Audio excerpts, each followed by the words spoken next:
नमस्कार दोस्तों, आशा करता हूँ आप सब बहुत अच्छे होंगे। देखिए, आज हम डिस्कस करेंगे 6, 7, 8 जून का द हिंदू न्यूज़पेपर और PIB that is press information bureau का इंपॉर्टेंट करंट अफेयर्स। तो लीजिए गाइस स्टार्ट करते हैं। सबसे पहले बात करें कखोवका डैम देखिए चर्चा में है क्योंकि रसिया और यूक्रेन का वॉर चला हुआ है। इस वॉर की वजह से इस डैम को काफ़ी नुकसान पहुँचा है, तो पता होना चाहिए ये डैम कहाँ पे है और यहाँ पे एक रिवर भी है दनीप्रो रिवर, उसको भी बिल्कुल आपको याद रखना है। नेक्स्ट बात करेंगे देखिए ग्राउंड लेवल ओजोन के बारे में। गाइस आज हमने द हिंदू के साथ-साथ इंडियन एक्सप्रेस के भी जो इंपॉर्टेंट आर्टिकल हैं उनको भी डिस्कस किया है। तो ग्राउंड लेवल ओजोन के बारे में देखिए अगर हम बात करें तो इसको ट्रोपोस्फेरिक ओजोन के नाम से भी जाना जाता है। ये colourless, highly irritating gas, highly reactive होती है और ये फॉर्म्स होती हैं just above the earth surface, ठीक है? और इसमें प्राइमरी पॉल्यूटेंट होते हैं नाइट्रोजन ऑक्साइड और वोलेटाइल ऑर्गेनिक कंपाउंड। नेक्स्ट हम बात करेंगे केएफओएन के बारे में। देखिए कहीं पे अगर आपको देखने को मिले कि भाई ये चीज़ चर्चा में थी, ये किससे संबंधित है? तो ये केरला का इंटरनेट सर्विस स्कीम है, ठीक है? ये optical fibre cable network of 30,000 kilometre, ठीक है गाइस? बिल्कुल आपको याद रखना है। नेक्स्ट देखिए हम यहाँ पे बात करेंगे ground order of the chain of the yellow star. देखिए, अगर हम इसके बारे में बात करें, इससे सम्मानित किया जाता है हमारी प्रेसिडेंट साहिबा को सूरीनेम के द्वारा। सूरीनेम जो कंट्री है, लोकेशन मैप में एक बार देख लेना और इसके प्रेसिडेंट कौन है? चंद संतोखी इसके प्रेसिडेंट है, उनका नाम पता होना चाहिए। वनडे एग्जाम, एसएससी या बैंकिंग में नाम भी ऐसे पूछे जा सकते हैं, ठीक है? नेक्स्ट हम बात करेंगे ग्लोबल इकोनॉमिक प्रोस्पेक्ट रिपोर्ट के बारे में। देखिए guys global economic prospect report को कौन लेके आता है, कौन रिलीज करता है? तो इसको वर्ल्ड बैंक रिलीज करता है और ये बिल्कुल साल में 2 बार होती है, ट्वाइस ए ईयर, ठीक है? और इस रिपोर्ट का मेनली फोकस होता है इमर्जिंग मार्केट और डेवलपिंग इकोनॉमीज। इस बार की जो रिपोर्ट है इसमें बताया गया कि इंडिया की जो ग्रोथ है टू स्लो टू 6.3% और ग्लोबल ग्रोथ जो है उसको प्रोजेक्ट किया गया टू डिसेलरेट फ्रॉम 3.1% 2022 में और टू 2.1% कितना 2023 में, तो 2.1% इन 2023। तो ये डाटा थोड़ा-सा इंपॉर्टेंट बन जाता है, एक बार थोड़ा-सा याद रखने की कोशिश करना। नेक्स्ट हम बात करेंगे फतह मिसाइल के बारे में। देखिए ईरान बिल्कुल इसको लेके चर्चा में आता है। देखिए कई बार ऐसा होता है कोई भी देश होता है वो लॉन्च करता है, उनकी मिसाइल या टेक्नोलॉजी कोई भी चर्चा में आती है, तो बिल्कुल उनके बारे में पता होना चाहिए, है ना? एग्ज़ाम में वही चीज़ें पूछी जाती है जो चर्चा में होती है, एग्ज़ामिनर को सपने नहीं आते हैं, ठीक है? नेक्स्ट हम बात करेंगे पीपीआईज़ के बारे में। देखिए ये प्रीपेड पेमेंट इंस्ट्रूमेंट होते हैं जो फैसिलिटेट प्रोवाइड करवाते हैं परचेज ऑफ गुड्स और सर्विसेज का। इनको इश्यू किया जा सकता है, ये जो इंस्ट्रूमेंट है इनको इश्यू किया जा सकता है एज ए कार्ड और वैलेट के तौर पे। और इनको इश्यू कौन करता है? बैंक भी कर सकता है और नॉन बैंक भी कर सकते हैं, लेकिन अप्रूवल आरबीआई की अप्रूवल मिलने के बाद में, ठीक है गाइस?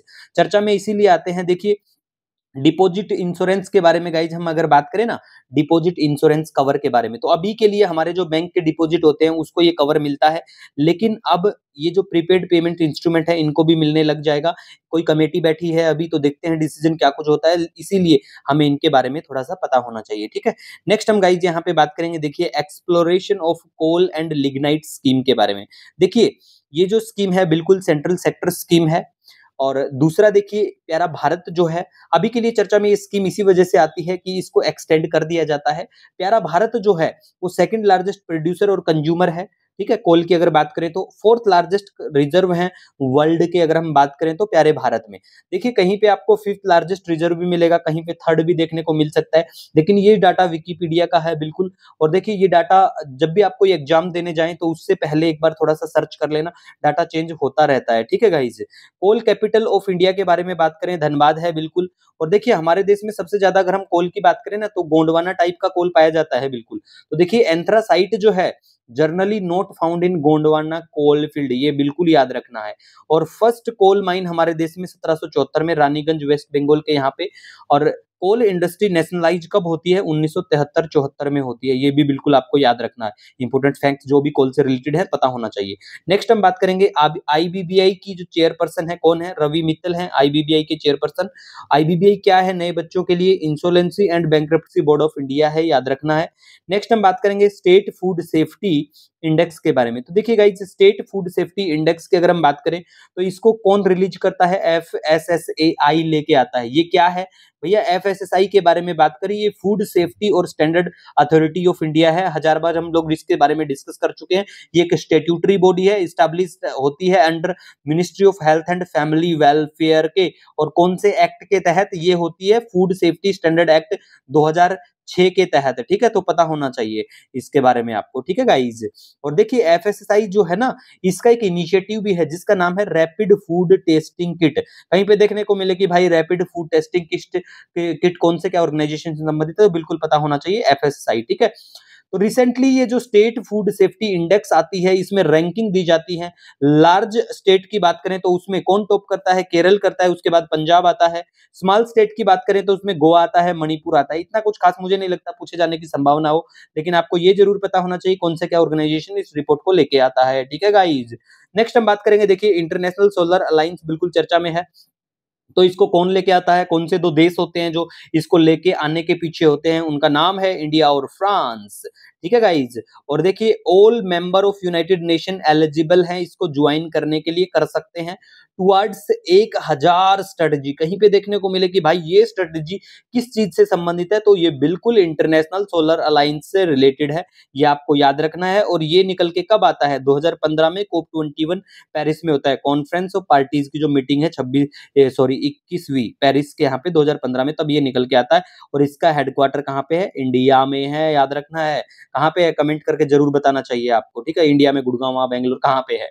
बिल्कुल आपको पता होना चाहिए। आपके देश में इंटरनेशनल ऑर्गेनाइजेशन का हेडक्वार्टर है, तो भैया पता तो होना ही चाहिए, ठीक है? उसके बाद में देखिए हम बात करेंगे यहाँ पे इंडिया का first international cruise vessel from Chennai to Sri Lanka रवाना हुआ, MV एम्प्रेस नाम है बिल्कुल वेसल का। और उसके बाद में माहिर के बारे में बात करें, mission on advanced and high impact research.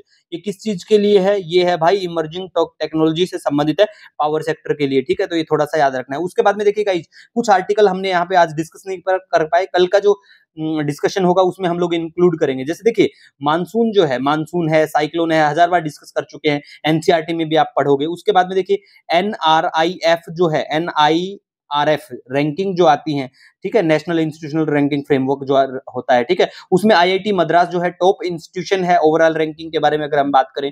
फिर कलक्कड़ टाइगर रिजर्व है, कलक्कड़ टाइगर रिजर्व के बारे में बात करें ना, 1000 बार डिस्कस कर चुके हैं, वो भी तमिलनाडु में है।